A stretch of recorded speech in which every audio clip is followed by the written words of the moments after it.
తెలిసితే మోక్షము తెలియకున్న బంధము. My dear masters, Antarvedi నుంచి భవానీ గారు ఒక ప్రశ్న అడుగుతున్నారు.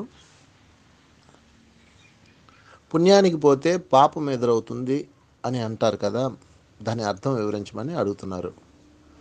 నిజమే, ఇది ఒక సామెత. పుణ్యానికి పోతే పాపం ఎదురవుతుంది. దీని అంతరార్థం నెగిటివ్గా కనిపిస్తుంది, కానీ ఇది పూర్తిగా పాజిటివ్కి సంబంధించిన విషయం. ఇది అర్థం కావాలంటే మీకు ఒక ఎగ్జాంపుల్ చెప్తాను. ఒకరోజు నేను ఒక ఊరు వెళ్ళా, కనిగిరి అన్న ఊరు. అక్కడ ఊరు బయట ఒక పెద్ద ఆశ్రమం ఉంది, స్వామీజీది. అక్కడికి వెళ్ళాం. అక్కడ ఒక చెరువు ఉంది. చెరువులో మేము చక్కగా స్నానం చేసాం. అక్కడంతా అయిపోయింది. వచ్చేటప్పుడు ఆ చెరువు నుంచి పొలాలకి వెళ్ళే ఒక కెనాల్లో కాలం ఉంటుంది, ఒక కాలం ఉంటుంది. ఆ కాలం మీద ఒక నీరు వెళ్ళిపోయేటప్పుడు ఆ చెక్ చేయడానికి ఒక డ్రైన్ హోల్ ఒకటి ఉంది. దాని మీద మూత ఉంటుంది, పెద్ద మూత. అది 10 అడుగుల వ్యాసార్థం ఉంటుంది కాలువ. ఒక 4-5 అడుగుల వ్యాసార్థంతో ఆ డ్రైనేజీ, ఆ కాలువ యొక్క టన్నెల్ పైన భాగంలో మూసి మూత ఉంటుంది. మేము వచ్చేటప్పుడు అది ఓపెన్ చేసి ఉంది.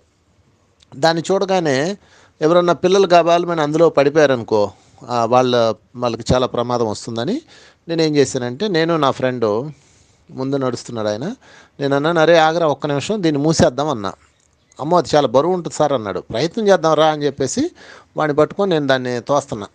దాన్ని తోసేటప్పుడు అది చాలా వెయిట్ ఉంది. ఒక 5 అడుగులు ప్లేటు, సిమెంట్ ప్లేటు చాలా వెయిట్ ఉంటుంది కదా.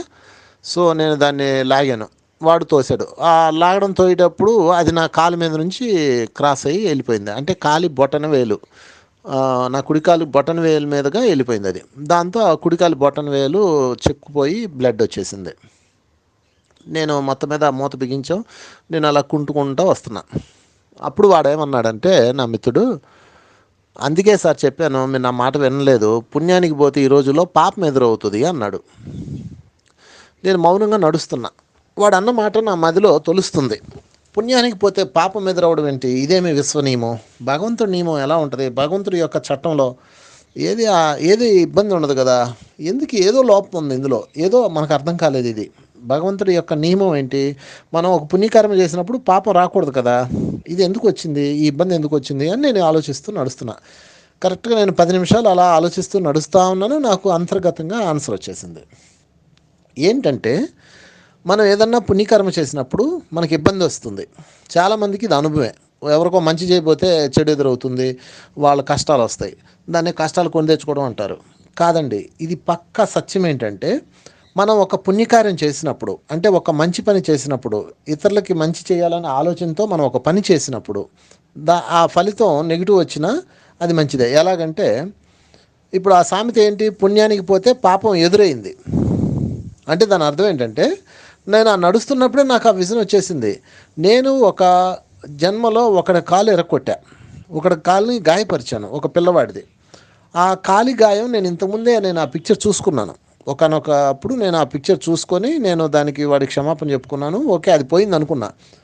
అంటే నేను ఒకడికి గాయం చేశాను, హాని చేశాను, అది పరిశీలనలో ఉంటుంది. అంటే ఇప్పుడు నాకు ఒక పరిశీలన జరుగుతుంది నా మీద. గతంలో మనం ఏవైతే అధర్మం చేశామో, ఏవైతే పాపాలు చేశామో, ఏవైతే హింసలు చేశామో, ఇప్పుడు మనం ఎలా ఉన్నామనేది పరిశీలిస్తారు పైవాళ్ళు. సో అక్కడ ఒక మూత తీసి ఉండడం యాదృచ్ఛికం కాదు, అది కూడా నాకు పరీక్ష.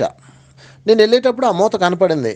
ఎవడలా పోతే నాకెందుకులే అని నేను వెళ్ళిపోయాను అనుకోండి, నేను ఆ పరీక్షలో పాస్ కానప్పుడు నేను గతంలో చేసిన కర్మని తిరిగి అనుభవించాల్సి ఉంటుంది. ఎప్పుడైతే మనం గతంలో కర్మం చేశామో, మనం పశ్చాత్తాపం చెంది మనలో పరివర్తన గనక చూపించగలిగితే, మనస వాచ కర్మణ, అప్పుడు ఆ కర్మ మాయమవుతుంది.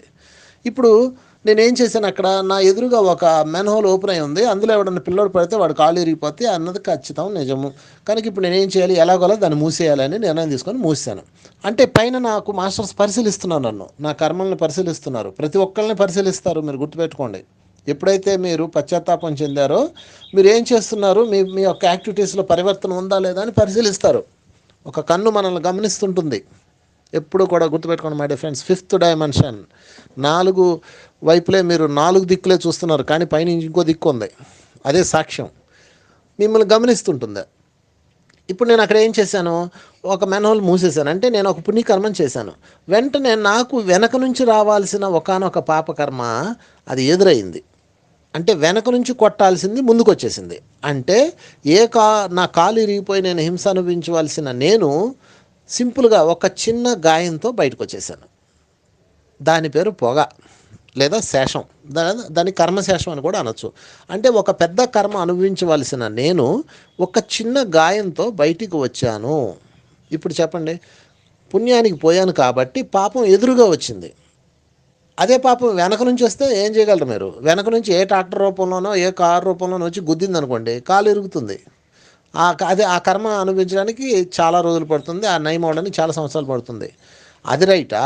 లేకపోతే చిన్న గాయంతో మన కర్మను మనం రిలీజ్ చేసుకోవడం రైటా? మీరు ఆలోచించుకోండి. కనుక మై డియర్ ఫ్రెండ్స్, పాపం ఎదురవుతుందని పుణ్యకర్మలు మానకండి, పుణ్యకర్మలు చేస్తూ ఉండండి. ఎంత పుణ్యకర్మలు చేస్తే అంతగా వెనక నుంచి మిమ్మల్ని కబడించాల్సిన పాపకర్మలు ముందుకు వస్తాయి. దట్ వైస్ పాపం ఎదురవుతుంది. పాపం ఎదురవడం రైటా, వెనకుండడం రైటా మీరే తెలుసుకోండి. కనుక పుణ్యానికి పోతే పాపం ఎదురవుతుంది అబ్బా అన్నది పరమ సత్యము. దానిని మీరు ఎంతో అదృష్టంగా భావించి ఒక పుణ్యకర్మని చేయండి. అప్పుడు మీ గాయం మీకు పెయిన్ ఇవ్వదు, సంతోషం ఇస్తుంది. ఆ రోజు నాకు ఆ గాయం సంతోషం ఇచ్చింది. ఖచ్చితంగా 2 రోజుల్లో ఆ చిన్న గాయం మానిపోయింది. కానీ నా జీవితంలో నేను పోగొట్టుకోవాల్సిన ఒక కర్మ ఒక పుణ్యకర్మ ద్వారా పోయింది. కాబట్టి ఆ శాస్త్రం ఖచ్చితంగా సత్యం. పుణ్యానికి పోతే పాపం ఎదురవ్వాలి. అప్పుడే భగవంతుడి యొక్క న్యాయం జరిగినట్టు లెక్క. ఎనీవే, పుణ్యకర్మలు చేస్తూ ఉండండి, జ్ఞానం తెచ్చుకుంటూ ఉండండి, పశ్చాత్తాపం చెందుతూ ఉండండి, పరివర్తన చూపించండి. మీకు ఏ సమస్య ఉన్నా సరే మై డియర్ ఫ్రెండ్స్, పశ్చాత్తాపం చెందండి. నేను ఈ బాధ అనుభవిస్తున్నానంటే మాస్టర్స్ నేను ఎవరికో చేశాను అని పశ్చాత్తాపం చెందండి. నేను పరివర్తన చెందుతాను అని ప్రామిస్ చేయండి. పరివర్తన చెందడం అంటే మీరు మీ నిత్య జీవితంలో మనస వాచ కర్మణ, అంటే మనస మీకు ఏ బాధ కలిగినా మనసులో ఏ ఫీలింగ్ రావాలి, నేను ఎవరికో హాని చేశాను కాబట్టి ఈ కర్మను అనుభవిస్తున్నాను, వాళ్ళెంత బాధపడ్డారో కదా అన్నదే రావాలి. అది మనస. 2 వాచ, ఎవరికన్నా చెప్పేటప్పుడు ఏమైంది నీకు, ఎందుకు ఆ గాయమైంది, ఎందుకు బాధ కలిగింది అని అడిగారు నన్ను. నేను చెప్పాను, నేను ఒకానొక జన్మలో ఎవరి కాలు ఎరక్కొట్టాను, అందుకు ఇది అనుభవిస్తున్నాను అని చెప్పాను. అది చెప్పాలి. చేసిన పాపం చెబితే పోతుంది అంటారు కదా, అలా చెప్పాలి. ఏం చేసినప్పుడు లేదా చెప్పడానికి ఏంటంట సిగ్గు, ఎందుకంత బిడియం, ఎందుకంత మనకి బిల్డప్? కనుక మీకు ఏ హాని జరిగినా, మీకు ఏ సమస్య వచ్చినా నిర్మోహటంగా ఒకటే మాట చెప్పాలి, నేను గతంలో చేశాను కాబట్టి తిరిగి అనుభవిస్తున్నాను అని చెప్పాలి. అది వాచ. 3 కర్మణ. ఇక చేసే పనుల్లో ఎటువంటి హింస ఉండకుండా చూసుకోవాలి, ఎటువంటి అధర్మం ఉండకుండా చూసుకోవాలి. సో మై డియర్ ఫ్రెండ్స్, మనస వాచ కర్మణ అంటే మీరు ఒక బాధ అనుభవించేటప్పుడు మానసికంగా ఒకటే ఫీల్ అవ్వాలి, నేను ఎవరికో చేశాను రా బాబు అందుకే అనుభవిస్తున్నాను అన్న ఫీల్ రావాలి. అంతేగాని వాడి కారణం వీడి కారణం అని అనకూడదు, తిట్టకూడదు. వాచ అదేవిధంగా చెప్పాలి. 3 కర్మణ అదేవిధంగా చెయ్యాలి. ఈ 3 ఒకే ట్రాక్ మీదకి వచ్చినప్పుడు మీ కర్మ మాయమైపోతుంది, ఒక చిన్న కర్మశేషం కూడా లేకుండా పూర్తవుతుంది. ఎనీవే, ఇంత మంచి ప్రశ్న అడిగిన వారికి, భవానీ మేడం గారికి థ్యాంక్ యూ వెరీ మచ్.